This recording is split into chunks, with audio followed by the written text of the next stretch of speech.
The Yellow Wallpaper by Charlotte Perkins Gilman. It is very seldom that mere ordinary people like John and myself secure ancestral halls for the summer. A colonial mansion, a hereditary estate, I would say a haunted house, and reach the height of romantic felicity, but that would be asking too much of fate.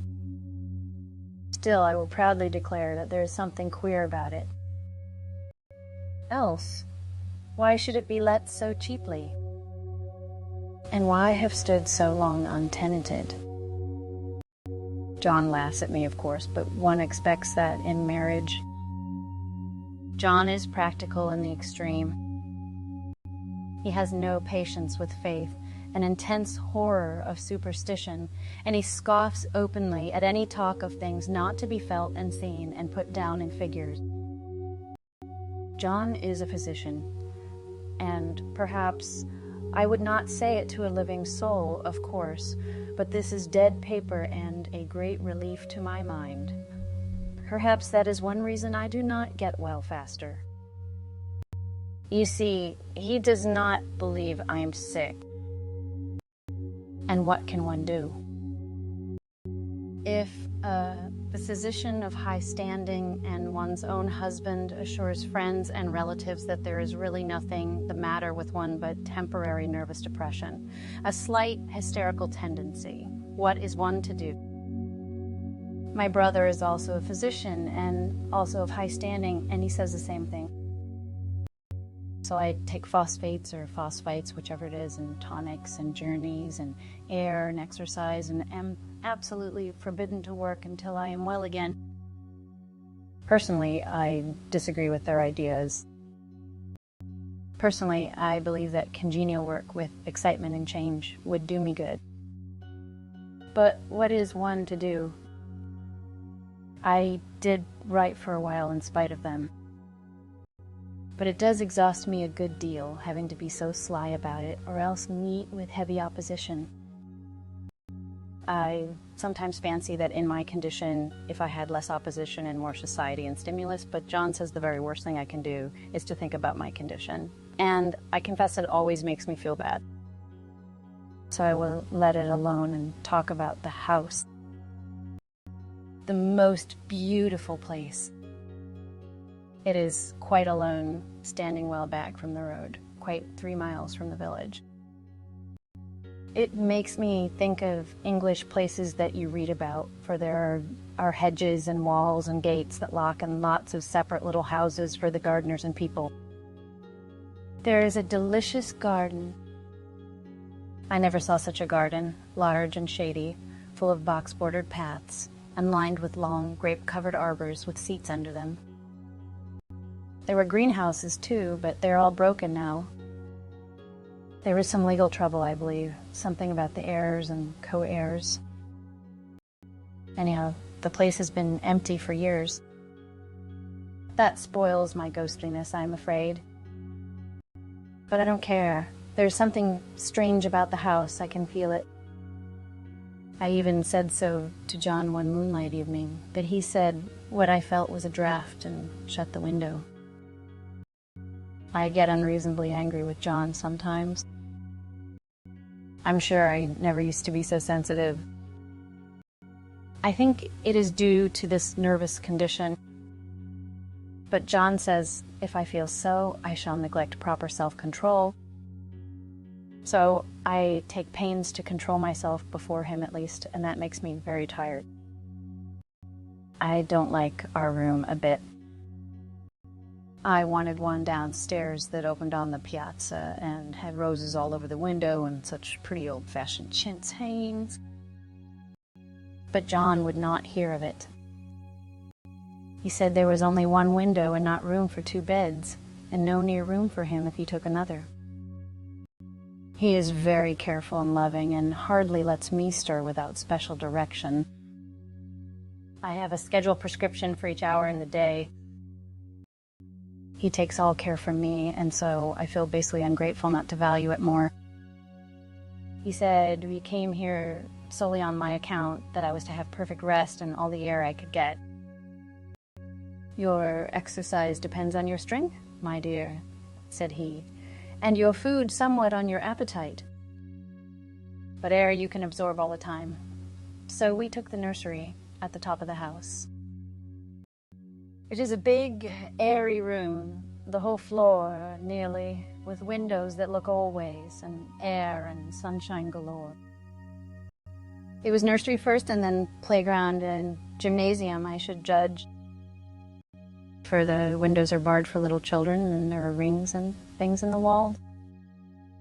The paint and paper look as if a boys' school had used it. It is stripped off the paper in great patches all around the head of my bed, about as far as I can reach, and in a great place on the other side of the room, low down. I never saw worse paper in my life. One of those sprawling, flamboyant patterns committing every artistic sin. It is dull enough to confuse the eye and following pronounced enough to constantly irritate and provoke study. And when you follow the lame, uncertain curves for a little distance, they suddenly commit suicide, plunge off at outrageous angles, destroy themselves in unheard of contradiction. The color is repellent, almost revolting. A smoldering, unclean yellow, strangely faded by the slow-turning sunlight. It is a dull yet lurid orange in some places, a sickly sulfur tint in others. No wonder the children hated it. I should hate it myself if I had to live in this room long. There comes John, and I must put this away. He hates to have me write a word. We have been here 2 weeks, and I haven't felt like writing before since that first day. I am sitting by the window now, up in this atrocious nursery, and there is nothing to hinder my writing as much as I please, save lack of strength. John is away all day, even some nights when his cases are serious. I am glad my case is not serious. But these nervous troubles are dreadfully depressing. John does not know how much I really suffer. He knows there's no reason to suffer, and that satisfies him. Of course, it is only nervousness. It does weigh on me, so not to do my duty in any way. I meant to be such a help to John, such a real rest and comfort, and here I am, a comparative burden already. Nobody would believe what an effort it is to do what little I'm able to dress and entertain and order things. It is fortunate. Mary is so good with the baby. Such a dear baby. And yet I cannot be with him. It makes me so nervous. I suppose John never was nervous in his life. He laughs at me. So about this wallpaper, at first he meant to repaper the room, but afterwards he said that I was letting it get the better of me, and that nothing was worse for a nervous patient than to give way to such fancies. He said that after the wallpaper was changed, it would be the heavy bedstead, and then the barred windows, and then that gate at the head of the stairs, and so on. You know, the place is doing you good, he said. And really, dear, I don't care to renovate the house just for a 3 months rental. Then do let us go downstairs, I said. There are such pretty rooms there. Then he took me in his arms and called me a blessed little goose, and said he would go down cellar if I wished, and have it whitewashed into the bargain. But he is right enough about the beds and windows and things. It is as airy and comfortable a room as anyone need wish, and of course I would not be so silly as to make him uncomfortable just for a whim. I'm really getting quite fond of the big room, all but that horrid paper. Out of one window I can see the garden, those mysterious, deep-shaded arbors, the riotous old-fashioned flowers, and bushes and gnarly trees. Out of another I get a lovely view of the bay and a little private wharf belonging to the estate. There is a beautiful shaded lane that runs down there from the house. I always fancy I see people walking in these numerous paths and arbors, but John has cautioned me not to give way to fancy in the least.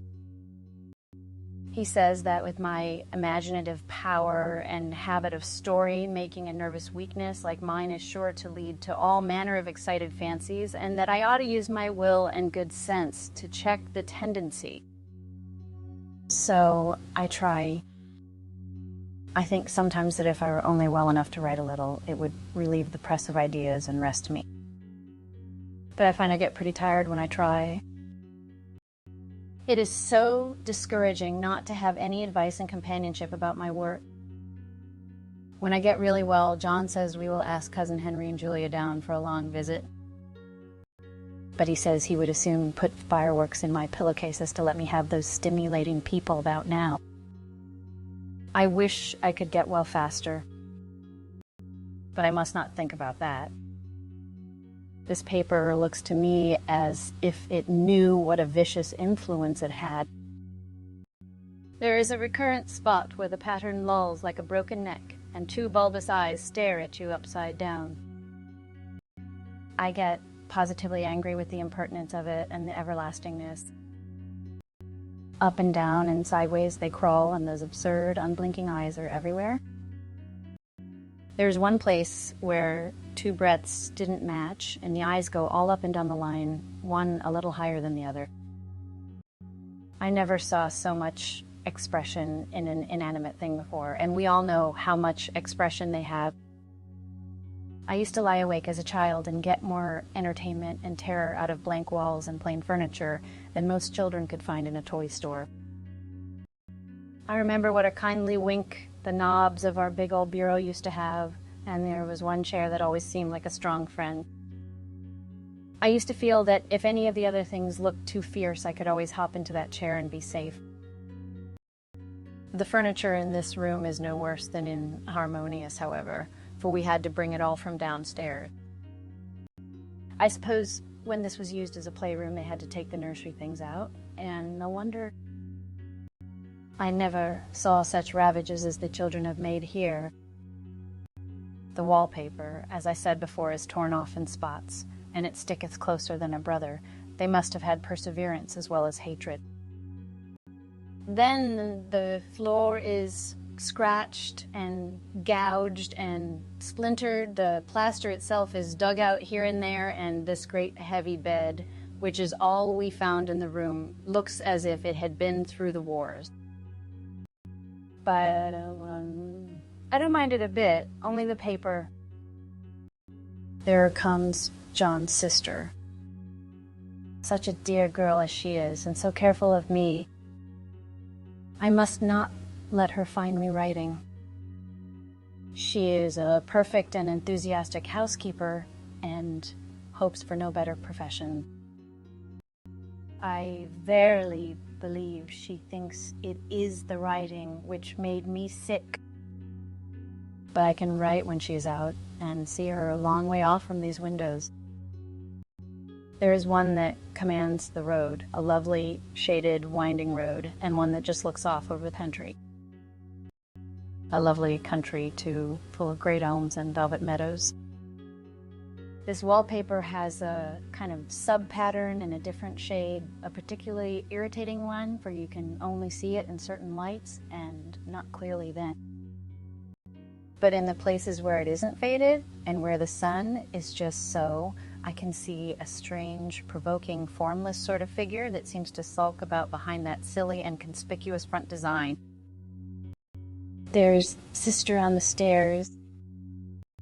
Well, the 4th of July is over. The people are gone and I'm tired out. John thought it might do me good to see a little company, so we just had Mother and Nellie and the children down for a week. Of course, I didn't do a thing. Jenny sees to everything now. But it tired me all the same. John says if I don't pick up faster, she'll send me to Weir Mitchell in the fall. But I don't want to go there at all. I had a friend who was in his hands once, and she says he's just like John and my brother, only more so. Besides, it is such an undertaking to go so far. I don't feel as if it was worthwhile to turn my hand over for anything, and I'm getting dreadfully fretful and querulous. I cry at nothing and cry most of the time. Of course, I don't when John is here or anybody else, but when I'm alone. And I'm alone a good deal just now. John is kept in town very often by serious cases, and Jenny is good and lets me alone when I want her to. So I walk a little in the garden or down that lovely lane, sit on the porch under the roses, and lie down up here a good deal. I'm getting really fond of the room in spite of the wallpaper. Perhaps because of the wallpaper, it dwells in my mind, so I lie here on this great immovable bed. It is nailed down, I believe, and follow that pattern about by the hour. It is as good as gymnastics, I assure you. I start, we'll say, at the bottom down in the corner over there where it has not been touched, and I determine for the 1000th time that I will follow that pointless pattern to some sort of a conclusion. I know a little of the principle of design, and I know this thing was not arranged on any laws of radiation or alternation or repetition or symmetry or anything else that I ever heard of. It is repeated, of course, by the breadths, but not otherwise. Looked at in one way, each breadth stands alone, the bloated curves and flourishes, a kind of debased Romanesque with delirium tremens, go waddling up and down in isolated columns of fatuity. But on the other hand, they connect diagonally, and the sprawling outlines run off in great slanting waves of optic horror, like a lot of wallowing seaweeds in full chase. The whole thing goes horizontally, too. At least it seems so, and I exhaust myself in trying to distinguish the order of its going in that direction. They have used a horizontal breadth for a frieze, and that adds wonderfully to the confusion.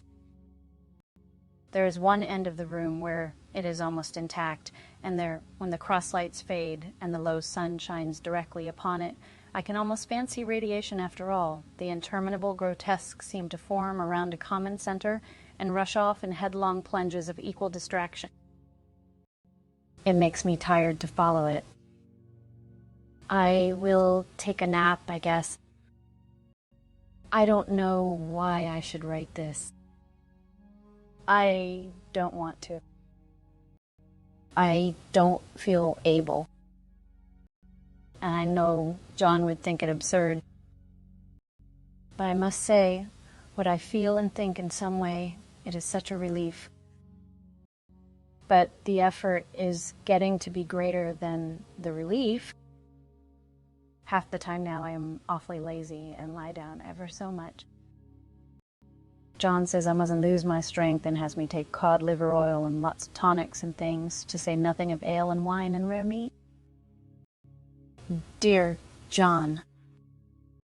He loves me very dearly and hates to have me sick. I tried to have a real earnest, reasonable talk with him the other day and tell him how I wish he would let me go and make a visit to Cousin Henry and Julia. But he said I wasn't able to go, nor able to stand it after I got there. And I did not make out a very good case for myself, for I was crying before I had finished. It is getting to be a great effort for me to think straight. Just this nervous weakness, I suppose.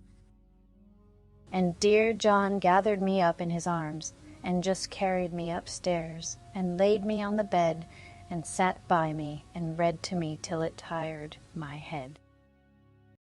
He said I was his darling and his comfort and all he had, and that I must take care of myself for his sake and keep well. He says no one but myself can help me out of it, that I must use my will and self-control and not let any silly fancies run away with me. There's one comfort: the baby is well and happy and does not have to occupy this nursery with the horrid wallpaper. If we had not used it, that blessed child would have. What a fortunate escape. Why, I wouldn't have a child of mine, an impressionable little thing, live in such a room for worlds. I never thought of it before, but it is lucky that John kept me here after all. I can stand it so much easier than the baby, you see. Of course, I never mention it to them anymore. I am too wise, but I keep watch of it all the same. There are things in that paper that nobody knows but me or ever will. Behind that outside pattern, the dim shapes get clearer every day. It is always the same shape, only very numerous. And it is like a woman stooping down and creeping about behind that pattern. I don't like it a bit. I begin to think, I wish John would take me away from here. It is so hard to talk with John about my case because he is so wise and because he loves me so. But I tried it last night. It was moonlight. The moon shines in all around, just as the sun does. I hate to see it sometimes. It creeps so slowly and always comes in by one window or another. John was asleep and I hated to waken him, so I kept still and watched the moonlight on that undulating wallpaper till I felt creepy. The faint figure behind seemed to shake the pattern just as if she wanted to get out. I got up softly and went to feel and see if the paper did move, and when I came back, John was awake. "What is it, little girl?" he said. "Don't go walking about like that. You'll get cold." I thought it was a good time to talk, so I told him that I really was not gaining here, and that I wished he would take me away. "Why, darling," said he, "our lease will be up in 3 weeks, and I can't see how to leave before. The repairs are not done at home, and I cannot possibly leave town just now. Of course, if you were in any danger, I could and would, but you really are better, dear, whether you can see it or not. I am a doctor, dear, and I know you are gaining flesh and color. Your appetite is better. I feel really much easier about you." "I'll weigh a bit more," said I, "nor as much. And my appetite may be better in the evening when you are here, but it is worse in the morning when you are away."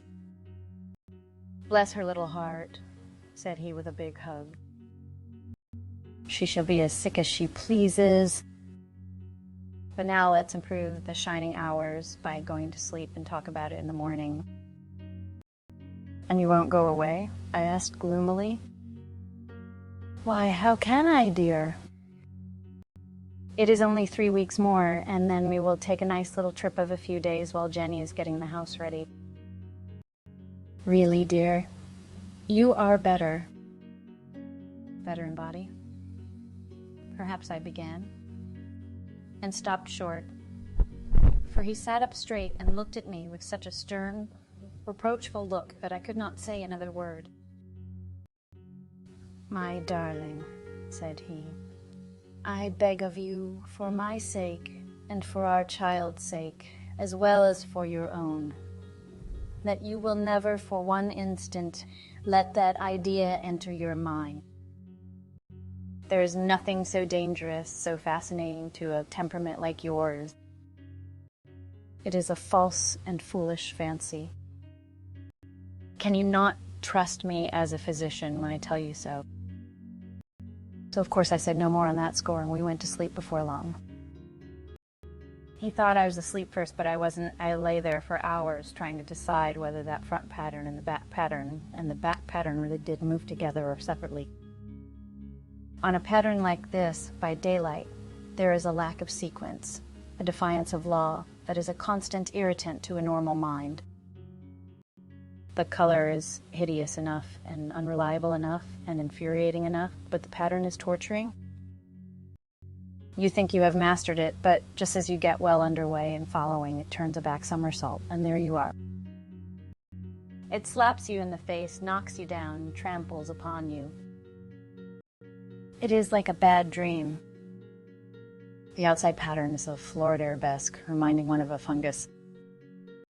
If you can imagine a toadstool in joints and an interminable string of toadstools budding and sprouting in endless convolutions, why, that is something like it. That is, sometimes. There is one marked peculiarity about this paper, a thing nobody seems to notice but myself, and that is that it changes as the light changes.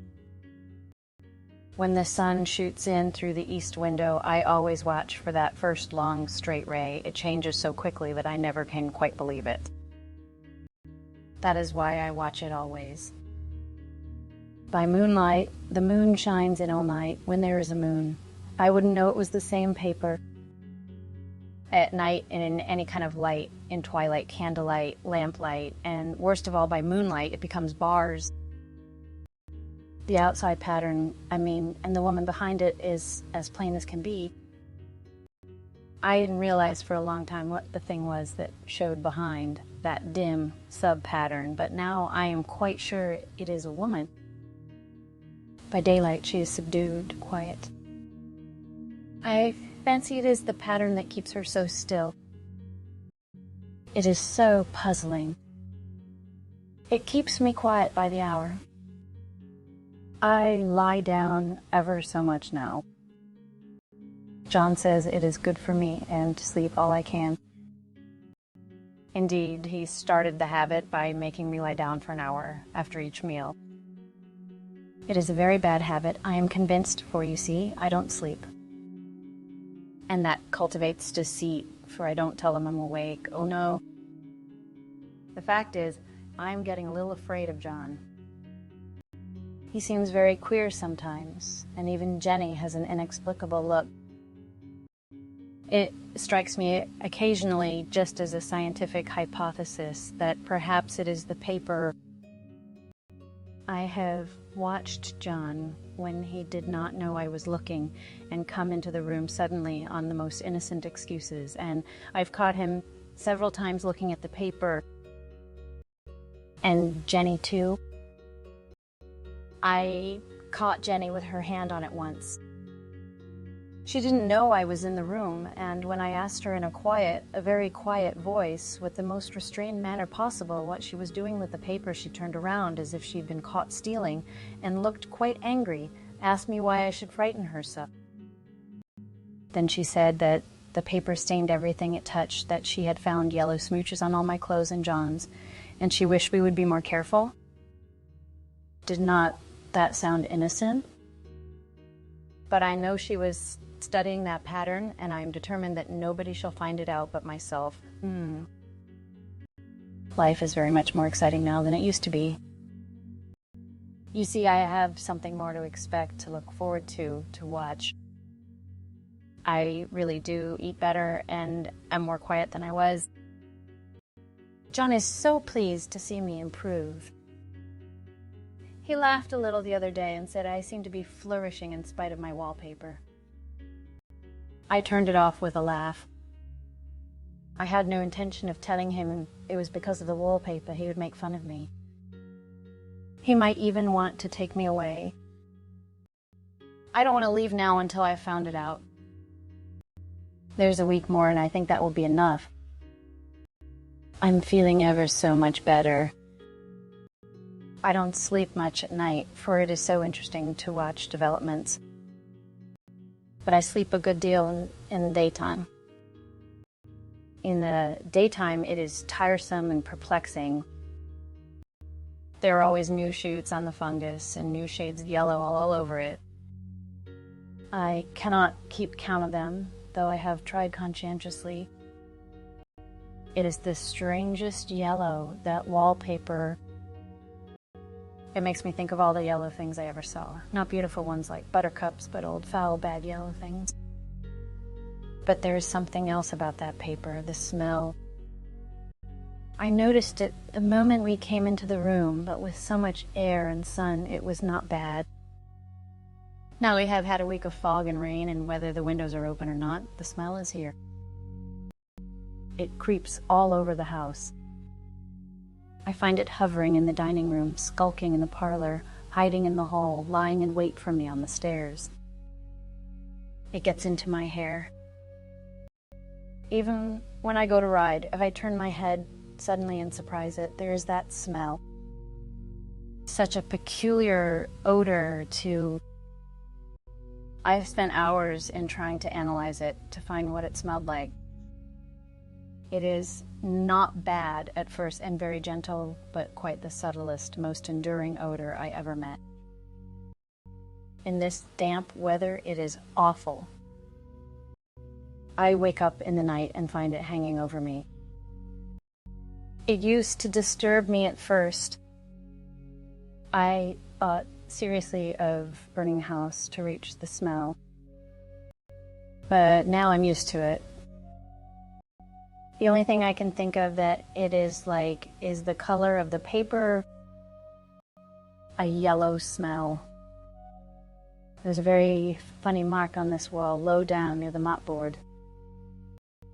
A streak that runs round the room. It goes behind every piece of furniture, except the bed, a long, straight, even smooch, as if it had been rubbed over and over. I wonder how it was done and who did it and what they did it for. Round and round and round, round and round and round. It makes me dizzy. I really have discovered something at last. Through watching so much at night when it changes so, I have finally found out. The front pattern does move, and no wonder the woman behind shakes it. Sometimes I think there are a great many women behind, and sometimes only one, and she crawls around fast, and her crawling shakes it all over. Then, in the very bright spots, she keeps still, and in the very shady spots, she just takes hold of the bars and shakes them hard. And she is all the time trying to climb through. But nobody could climb through that pattern. It strangles, so I think that is why it has so many heads. They get through, and then the pattern strangles them off and turns them upside down and makes their eyes white. If those heads were covered or taken off, it would not be half so bad. I think that woman gets out in the daytime. And I'll tell you why privately. I've seen her. I can see her out of every one of my windows. It is the same woman I know, for she is always creeping, and most women do not creep by daylight. I see her on that long shaded lane, creeping up and down. I see her in those dark gray barbers, creeping all around the garden. I see her on that long road under the trees, creeping along, and when a carriage comes, she hides under the blackberry vine. I don't blame her a bit. It must be very humiliating to be caught creeping by daylight. I always lock the door when I creep by daylight. I can't do it at night, for I know John would suspect something at once. And John is so queer now that I don't want to irritate him. I wish he would take another room. Besides, I don't want anybody to get that woman out at night but myself. I often wonder if I could see her out of all the windows at once. But turn as fast as I can only see out of one at one time. And though I always see her, she may be able to creep faster than I can turn. I have watched her sometimes away off in the open country, creeping as fast as a cloud shadow. If only that top pattern could be gotten off from the under one. I mean to try it little by little. I have found out another funny thing, but I shan't tell it this time. It does not do to trust people too much. There are only 2 more days to get this paper off, and I believe John is beginning to notice. I don't like the look in his eyes. And I heard him ask Jenny a lot of professional questions about me. She had a very good report to give. She said, I slept a good deal in the daytime. John knows I don't sleep very well at night, for all I'm so quiet. He asked me all sorts of questions too, and pretended to be very loving and kind. As if I couldn't see through him. Still, I don't wonder he acts so, sleeping under this paper for 3 months. It only interests me, but I feel sure John and Jenny are secretly affected by it. Hurrah! Hurrah! This is the last day, but it is enough. John is to stay in town overnight and won't be out until this evening. Jenny wanted to sleep with me, this sly thing. but I told her I should undoubtedly rest better for a night all alone. That was clever, for really I wasn't alone a bit. As soon as it was moonlight and that poor thing began to crawl and shake the pattern, I got up and ran to help her. I pulled and she shook, I shook and she pulled, and before morning we had peeled off yards of that paper. A strip about as high as my head and half around the room. And then when the sun came and that awful pattern began to laugh at me, I declared I would finish it today. We go away tomorrow, and they're moving all my furniture down again to leave things as they were before. Jenny looked at the wall in amazement, but I told her merrily that I did it out of pure spite at the vicious thing. She laughed and said she wouldn't mind doing it herself, but I must not get tired. How she betrayed herself that time. But I am here, and no person touches this paper but me, not alive. She tried to get me out of the room. It was too patent. But I said it was so quiet and empty and clean now that I believed I would lie down again and sleep all I could. And not to wake me even for dinner or call when I woke. So now she's gone, and the servants are gone, and the things are gone, and there is nothing left but that great bedstead nailed down with the canvas mattress we found on it. We shall sleep downstairs tonight and take the boat home tomorrow. I quite enjoy the room. Now it is bare again. How those children did tear about here. This bedstead is fairly gnawed. But I must get to work. I have locked the door and thrown the key down into the front path. I don't want to go out, and I don't want to have anybody come in till John comes. I want to astonish him. I've got a rope up here that even Jenny did not find. If that woman does get out and tries to get away, I can tie her. But I forgot I could not reach far without anything to stand on. This bed will not move. I tried to lift and push it until I was lame. And then I got so angry I bit off a little piece at one corner, but it hurt my teeth. Then I peeled off all the paper I could reach standing on the floor. It sticks horribly, and the pattern just enjoys it. All those strangled heads and bulbous eyes and waddling fungus growths just shriek with derision. I'm getting angry enough to do something desperate. To jump out of the window would be admirable exercise, but the bars are too strong even to try. Besides, I wouldn't do it. Of course not. I know well enough that a step like that is improper and might be misconstrued. I don't like to look out of the windows even. There are so many of those creeping women, and they creep so fast. I wonder if they all come out of that wallpaper as I did. But I'm securely fastened now by my well-hidden rope. You don't get me out in the road there. I suppose I shall have to get back behind the pattern when it comes night, and that is hard. It is so pleasant to be out in this great room and creep around as I please. I don't want to go outside. I won't, even if Jenny asks me to. For outside you have to creep on the ground, and everything is green instead of yellow. But here I can creep smoothly on the floor, and my shoulder just fits in that long smooch around the wall, so I cannot lose my way. Why, there's John at the door. It is no use, young man. You can't open it. How he does call and pound. Now he's crying for an axe. It would be a shame to break down that beautiful door. John dear, said I in the gentlest voice, the key is down by the front steps under a plantain leaf. That silenced him for a few moments. Then he said very quietly indeed, open the door, my darling. I can't, said I. The key is down by the front door under a plantain leaf. And then I said it again, several times, very gently and slowly, and said it so often that He had to go and see, and he got it, of course, and came in. He stopped short by the door. "What is the matter?" he cried. "For God's sake, what are you doing?" I kept on creeping just the same, but I looked at him over my shoulder. "I've got out at last," said I, "in spite of you and Jane.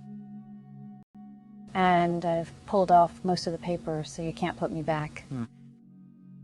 Now, why should that man have fainted? But he did, and right across my path by the wall, so that I had to creep over him every time.